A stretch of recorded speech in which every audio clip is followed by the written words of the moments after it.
Before watching the video, don't forget to subscribe to our channel by clicking the subscribe button below and clicking the bell icon to be notified whenever we publish a new video. Vegetables are an important part of a healthy, balanced diet since they contain all of our body's necessary nutrients. The problem is that, depending on how the vegetables are cooked, they can lose their nutrients. There are 3 important factors that determine whether or not the nutrients will be lost when you cook vegetables: how long you cook them, the temperature you cook them at, and the amount of water you cook them in. Out of these 3 factors, the amount of water is the most important. Too much or too little could directly influence the nutrient preservation. Here are some tips on the best way to cook greens and vegetables without losing nutrients. Whenever you cook vegetables, just barely cover them with water.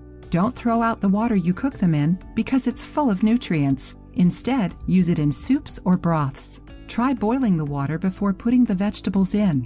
The less time they spend in hot water, the more nutrients they will retain.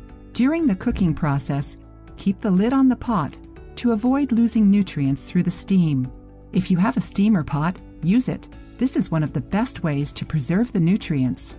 Another good way to cook vegetables without losing nutrients is through passive cooking. It requires more time, but allows you to get other things done in the meanwhile without having to worry about burning your dish. This technique can be used for vegetables, greens, pasta, and grains. Here is how to do it. Boil the water. After it reaches a boil, turn off the stove. Put the desired food in. Put the lid on the pot. Wait for your food to cook. If you liked the video, give it a thumbs up and share it with your friends. For more recipes and tips, subscribe to the channel.